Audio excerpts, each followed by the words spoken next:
हरिओम नमः शिवाय। ही कथा पाण गुरु कृपा सां हासिल करे रहिया आहियूं। महिरबानी करे गौर ॾेई ॿुधिजो। मूर्ख केरु? हिकु शाहूकार पंहिंजे पाण खे वॾो अक़लमंद ऐं लाइक़ु सम्झंदो हो। हिकु ॾींहुं हिन हिकु फ़क़ीर खे घुराए हिकु आईनो ॾिनो ऐं चयाईं त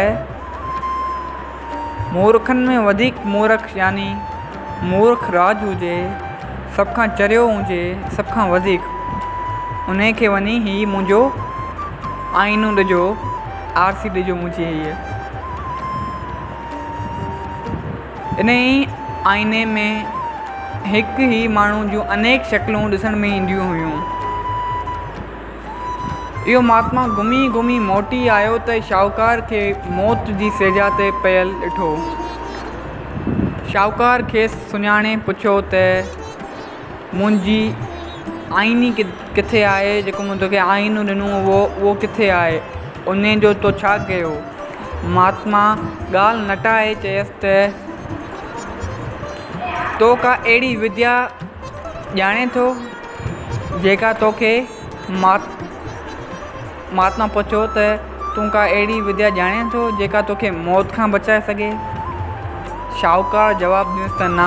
महात्मा वरी पुछियसि त तुंहिंजे घर में अहिड़ी का ताक़त आहे जो तोखे बचाए सघे मौत खां? शाहूकार चयो न। महात्मा चयसि त भला तुंहिंजे धन में का अहिड़ी शक्ति आहे जेकी तोखे बचाए सघे? शाहूकार जवाबु ॾिनो न।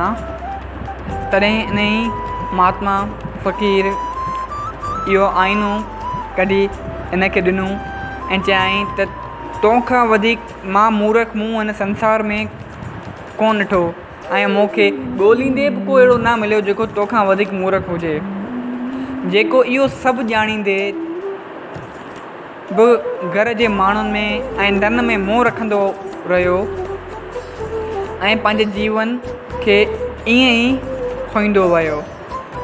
चई तोखे ख़बर हुई मौत त अचणी आहे, पोइ बि तो कुझु अहिड़ो कोन कयो जंहिंमां तोखे मौत जे वक़्तु को ॾुख न हुजे। तो सॼी उमिरि मोह रखियो धन ऐं दौलत में, घर जे माण्हुनि में, हाणे तोखे इहे बचाए सघनि था? न। संतोष में सुख। हिकु माण्हू तमामु ग़रीब हो, एतिरी क़दुरु जो पूरो खाधो ऐं कपिड़ो बि कोन हो। न को खाधो हो खाइण लाइ, न कपिड़ो हो पाइण लाइ। हिकु ॾींहुं खेसि ज़मीन मां हिनखे 5 मटका मिलिया जेके रुपयनि जा भरियल हुआ, पैसनि जा भरियल हुआ। ख़ुशीअ मां उहे खणी घर वियो, पर खेसि उन ई ख़्यालु हिन खे वरायो त 6 मटको बि हिते हुजणु खपे। अगरि 5 मटका आहिनि त 6 बि हुजणु खपे। हाणे उहो उन ई चिंता में रहणु लॻो त 6 मटको मां रुपयनि सां भरियां, मूंखे हाणे 6 मटको बि रुपयनि सां भरणु घुरिजे। 5 आहिनि, 6 पूरा कयां। उन लाइ हिन घर जो ख़र्च बि घटाए छॾियो ऐं पाण बि पैसा मेड़ण लाइ घणो पोरियो करणु लॻो। अॻे ग़रीबी हूंदे बि कुझु धन पुञ कंदो हो, कुझु दान पुञ कंदो हो, कुझु दान पुञ कंदो हो ऐं बेफ़िक्रो रहंदो हो, कंहिं ॻाल्हि जी फ़िक्र कोन कंदो हो।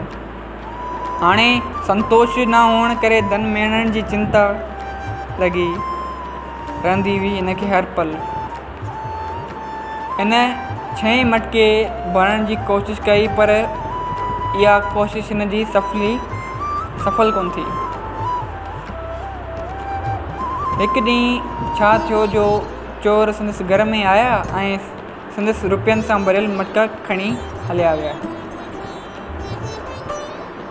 हाणे उहो माण्हू वरी ग़रीबी में रहणु लॻो ऐं ॾाढो दुखी रहणु लॻो।